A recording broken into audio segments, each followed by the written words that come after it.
Les lamentations de Jérémie, chapitre 1. Et quoi? Elle est assise solitaire, cette ville si peuplée. Elle est semblable à une veuve. Grande entre les nations, souveraine parmi les États, elle est réduite à la servitude. Elle pleure durant la nuit, et ses joues sont couvertes de larmes. De tous ceux qui l'aimaient, nul ne la console.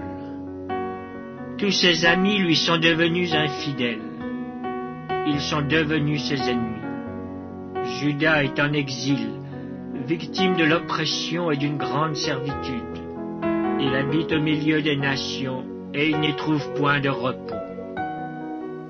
Tous ses persécuteurs l'ont surpris dans l'angoisse. Les chemins de Sion sont dans le deuil, car on ne va plus aux fêtes. Toutes ses portes sont désertes. Ses sacrificateurs gémissent. Ses vierges sont affligées, et elle est remplie d'amertume. Ses oppresseurs triomphent. Ses ennemis sont en paix, car l'Éternel l'a humiliée à cause de la multitude de ses péchés.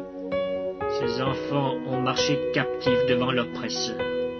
La fille de Sion a perdu toute sa gloire. Ses chefs sont comme des cerfs qui ne trouvent point de pâture et qui fuient sans force devant celui qui les chasse. Au jour de sa détresse et de sa misère, Jérusalem s'est souvenu de tous les biens dès longtemps son partage, quand son peuple est tombé sans secours sous la main de l'oppresseur. Ses ennemis l'ont vu, et ils ont ri de sa chute.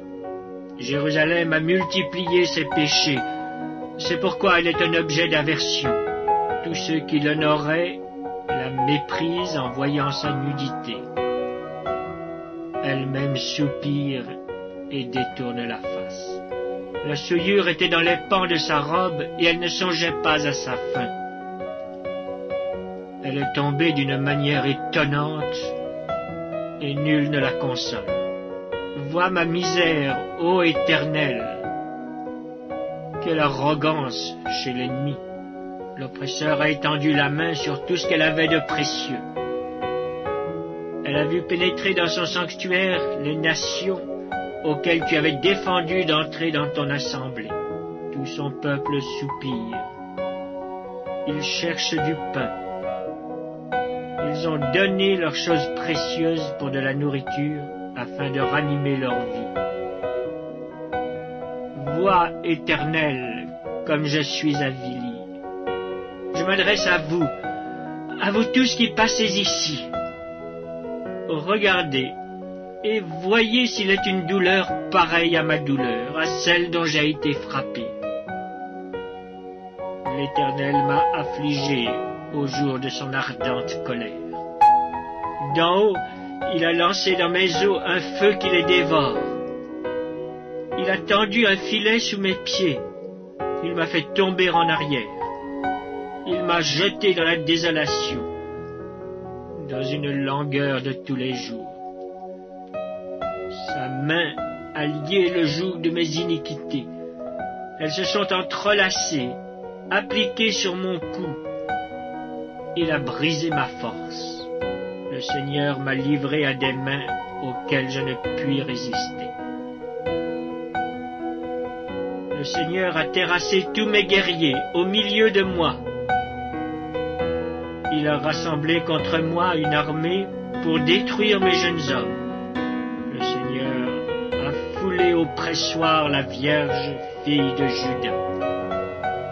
C'est pour cela que je pleure, que mes yeux fondent en larmes.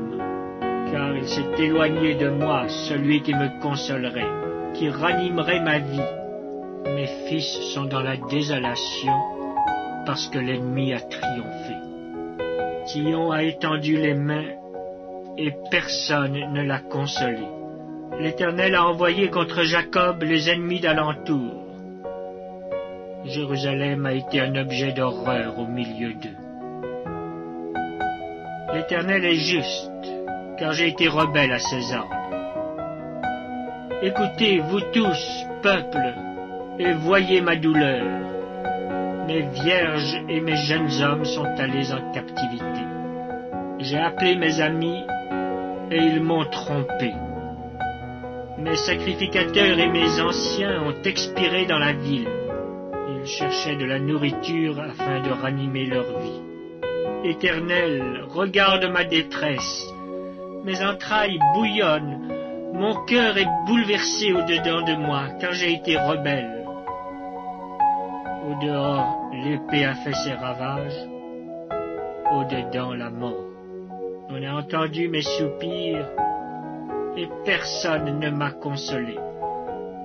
Tous mes ennemis ont appris mon malheur, et ils se sont réjouis de ce que tu l'as causé. Tu amèneras, et tu publieras le jour où ils seront comme moi. Que toute leur méchanceté vienne devant toi, et traite-les comme tu m'as traité à cause de toutes mes transgressions. Car mes soupirs sont nombreux, et mon cœur est souffrant.